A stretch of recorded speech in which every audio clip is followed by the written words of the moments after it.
जय हिंद दोस्तों, वंदे मातरम। चुनाव की तारीखों की घोषणा के बाद से लगातार इस बात को लेकर बातें चल रही हैं कि भई भारत में डिक्टेटरशिप चल रही है और जो लोगों को पता भी नहीं चल रही। हालांकि जो लोग डिक्टेटरशिप को लेकर बात कर रहे हैं, कहीं ना कहीं वो ये भूल जाते हैं कि अगर उन्होंने वाकई में किसी डिक्टेटर नेशन के अंडर में ये बातें कही होती तो वो खुद तो दूर की बात है, उनका वीडियो भी टिक नहीं पाता। लेकिन अगर इस देश में इस तरह की बातें चल पा रही हैं, यही इस बात का सबसे बड़ा प्रमाण है कि भाई यहाँ पर डिक्टेटरशिप जैसा है नहीं। पर वही बात है कि सावन के अंधे को सब कुछ हरा ही हरा दिखता है। अरविंद केजरीवाल जी के बारे में जरा बात करते हैं। तो दिल्ली के जो एक कथित शराब घोटाला के बारे में बातें निकलकर सामने आई थी, इसमें मुख्यमंत्री अरविंद केजरीवाल के बाद पूरी की पूरी आम आदमी पार्टी के लिए ही मुश्किलें बढ़ सकती हैं। अब आप सोचेंगे कि भैया ये क्या बला है, मतलब अभी तक तो लोगों के ऊपर टारगेट किया जा रहा था, अब पूरी की पूरी पार्टी को ही घेरने की तैयारी है। दरअसल मंगलवार को सीएम केजरीवाल की जमानत याचिका खारिज करते हुए दिल्ली हाईकोर्ट ने एक बहुत ही इंपॉर्टेंट टिप्पणी करी।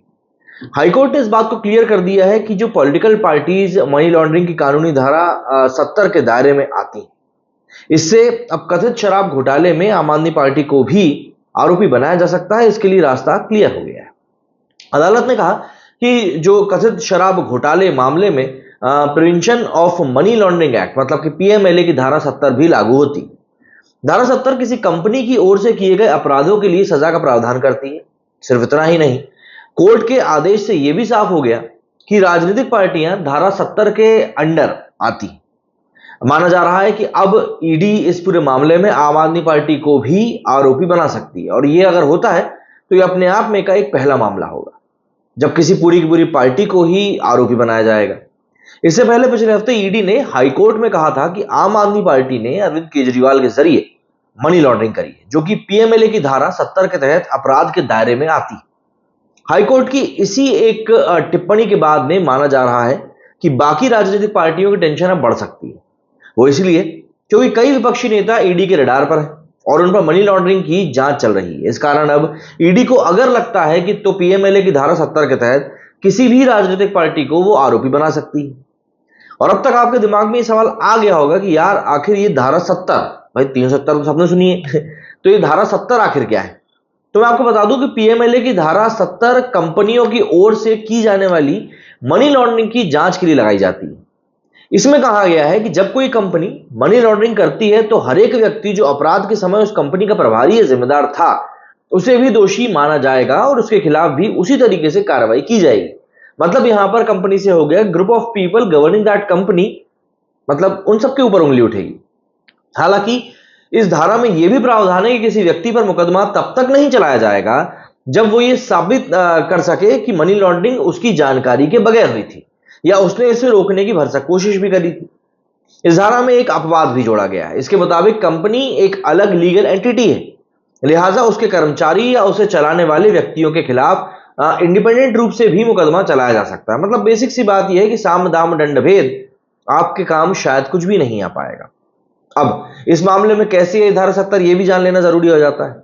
दरअसल ईडी में आम आदमी पार्टी को कंपनी माना है। हाईकोर्ट में सुनवाई के दौरान ईडी की ओर से पेश additional solicitor general SV Raju ने बताया था कि सबूतों से पता चलता है कि आम आदमी पार्टी ने रिश्वत के पैसों का इस्तेमाल गोवा में चुनाव प्रचार के लिए किया था। उन्होंने कहा था कि इस मामले में आम आदमी पार्टी को फायदा हुआ और उसने अपराध किया। इस मामले में आम आदमी पार्टी व्यक्तियों का समूह, एक ग्रुप ऑफ पीपल जिसको हम कहते हैं, और पीएमएलए की धारा 70 दायरे में सिर्फ रजिस्टर्ड कंपनियां नहीं बल्कि व्यक्तियों का समूह भी आता है। एसजी राजू ने दलील दी थी कि हो सकता है कि आप पूरी तरह से कंपनी ना हो, लेकिन आप व्यक्तियों का संघ या ग्रुप है, इसलिए आम आदमी पार्टी एक कंपनी हुई। अब एक राजनीतिक पार्टी कंपनी कैसे हुई, यह भी कई लोग इस बात के ऊपर सवाल उठा रहे थे। तो देखिए, हाईकोर्ट में सीएम केजरीवाल की ओर से पेश किए गए सीनियर एडवोकेट अभिषेक मनु सिंघवी ने कहा था कि इस मामले में धारा 70 का गलत तरीके से इस्तेमाल किया जा रहा है और उसकी कोशिश की जा रही है। सिंघवी ने कहा था कि इस मामले में धारा 70 लागू हो ही नहीं सकती। आम आदमी पार्टी जनप्रतिनिधि कानून के तहत रजिस्टर्ड है। ऐसे में कंडीशन में एक अलग कानून जो कि राजनीतिक पार्टी को अलग तरह से मान्यता देता है, उसे पीएमएलए में शामिल नहीं किया जा सकता है। वहीं इस पर ईडी के वकील एसवी राजू ने कहा था कि जनप्रतिनिधि कानून की धारा 2F के अनुसार एक राजनीतिक पार्टी व्यक्तियों का समूह है, इसलिए आम आदमी पार्टी को पीएमएलए की धारा 70 के तहत एक कंपनी माना जाएगा। अब यहां पर सवाल यह आ जाता है कि आम आदमी पार्टी का तो चलिए समझ में आ गया, लेकिन इसके कारण केजरीवाल जी की समस्या कैसे बढ़ेगी? तो ईडी ने इसको लेकर दावा किया है कि दिल्ली के कथित शराब घोटाले से जो आपराधिक आय कमाई गई, उसका फायदा आम आदमी पार्टी को हुआ। आम आदमी पार्टी के गठन के पीछे ना सिर्फ अरविंद केजरीवाल का दिमाग था, बल्कि पार्टी की सभी बड़ी गतिविधियों पर भी उन्हीं का कंट्रोल था। ईडी ने कोर्ट में बताया कि गवाहों के बयान के आधार पर पता चलता है कि केजरीवाल न सिर्फ इस पार्टी के संस्थापक सदस्यों में से एक है, बल्कि सभी नीतिगत निर्णयों में भी, मतलब इंपॉर्टेंट डिसीजंस जो भी लिए गए उसमें भी शामिल रहे।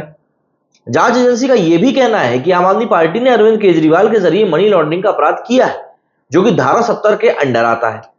ईडी के वकील एसवी राजू ने अदालत में कहा था कि इसलिए अगर कोई कंपनी अपराध करती है तो इस मामले में कंपनी का मतलब आम आदमी पार्टी से है, तो इसके लिए वही जिम्मेदार है। अब जब मनी लॉन्ड्रिंग हुई तब अरविंद केजरीवाल की कंपनी, मतलब कि आम आदमी पार्टी के सभी मामलों के प्रभारी थे। लिहाजा अरविंद केजरीवाल मनी लॉन्ड्रिंग के कथित अपराध के लिए सीधे तौर पर जिम्मेदार हैं।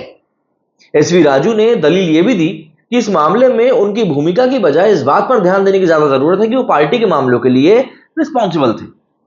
अब इन सब चीजों को अगर हम समझें तो एक बात जो सामने आती है वो ये कि क्या अब इस देश में एक पॉलिटिकल पार्टी को भी एक आरोपी बनाया जाएगा, मतलब पूरी की पूरी पॉलिटिकल पार्टी को?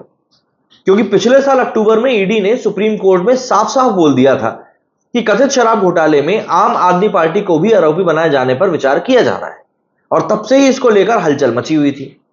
हालांकि अब तक आम आदमी पार्टी को आरोपी नहीं बनाया गया है। हाल ही में ईडी ने दिल्ली हाईकोर्ट में सुनवाई के दौरान ईडी ने कहा था कि आम आदमी पार्टी ने सीएम केजरीवाल के जरिए मनी लॉन्ड्रिंग का अपराध किया है। ईडी पहले ही आम आदमी पार्टी को कंपनी बता चुकी है। अगर आम आदमी पार्टी को आरोपी बनाया जाता है तो ईडी पार्टी की संपत्ति भी कुर्क कर सकती है, और ये न सिर्फ अरविंद केजरीवाल के लिए बल्कि आम आदमी पार्टी के पूरे अस्तित्व के ऊपर एक बहुत बड़ा घात होगा। अब जरा हम दिल्ली हाईकोर्ट का जो फैसला आया उसको 5 पॉइंट में समझ लेते हैं। सबसे पहले उन्होंने आरोपों पर क्या कहा, तो हाईकोर्ट ने माना है कि ईडी ने जो सबूत इकट्ठा किए हैं उससे पता चलता है कि केजरीवाल शराब नीति तैयार करने में शामिल थे और उन्होंने आपराधिक आय का इस्तेमाल किया। दूसरा, गवाहों के ऊपर क्या बात हुई, तो केजरीवाल ने गवाहों के बयान पर सवाल उठाए थे। इस पर अदालत ने कहा कि गवाहों के बयान कोर्ट के सामने दर्ज होते हैं, इसलिए इस पर सवाल उठाना न्यायिक प्रक्रिया पर सवाल उठाने जैसा है, कंटेम्प्ट ऑफ कोर्ट कहलाएगा ये। इसके साथ ही केजरीवाल का आरोप था कि लोकसभा चुनाव से ठीक पहले उनकी गिरफ्तारी कहीं ना कहीं पॉलिटिकली इंस्पायर्ड है। इस पर कोर्ट ने कहा कि इस तर्क को मानने का मतलब होगा कि अगर चुनाव के समय गिरफ्तारी नहीं हुई होती तो इसे चुनौती नहीं दी जा सकती थी, मतलब ये तो उल्टा आपके ऊपर बहुत पड़ जाएगी। इसके अलावा कोर्ट ने एक बहुत स्पेसिफिकली बात कही। उनका कहना था कि ईडी के पास में पर्याप्त सबूत है, हवाला डीलरों और गवाहों के बयान है, आम आदमी पार्टी के सदस्यों के भी बयान है, जिससे उन्होंने माना है कि गोवा चुनाव में खर्च करने के लिए पैसे दिए गए। एंड इन दी एंड गिरफ्तारी के ऊपर जो सबसे बड़ी बात निकलकर सामने आनी थी, उसके ऊपर अदालत ने कहा है कि ईडी के पास पर्याप्त सबूत थे, इसीलिए केजरीवाल की गिरफ्तारी हुई। उनकी गिरफ्तारी कानूनी प्रावधानों का उल्लंघन नहीं थी, रिमांड को भी अवैध नहीं ठहराया जा सकता। दिल्ली के इसी कथित शराब घोटाले में ईडी ने मुख्यमंत्री अरविंद केजरीवाल को गत 21 मार्च को गिरफ्तार किया था। इससे पहले ईडी ने उन्हें मामले में पूछताछ के लिए 9 समन जारी किए थे, जो कि अमूमन देखने को मिलता नहीं। एक तरफ हम बात कर रहे हैं कि हमारे देश में डिक्टेटरशिप चल रही है, लेकिन उसी देश में जहां पर कि तीसरे समन पे पेश ना होने के बाद गिरफ्तारी का प्रावधान है, उसी देश में एक व्यक्ति विशेष को 9 समन भेजे जाते हैं और गिरफ्तार नहीं किया जाता। हालांकि केजरीवाल किसी भी समन के ऊपर पेश नहीं हुए और गिरफ्तारी के लगभग 10 दिन तक केजरीवाल ईडी की कस्टडी में रहे थे। इसके बाद 1 अप्रैल को उन्हें अदालत ने 15 दिन की न्यायिक हिरासत में भेज दिया था। फिलहाल अरविंद केजरीवाल 15 अप्रैल तक तिहाड़ जेल में ही रहेंगे। अब आप मुझे बताइए, आप लोगों के इस पूरे मामले को लेकर क्या ओपिनियन है? मेरे स्टूडियो फिलहाल इतना ही। जय हिंद, जय भारत।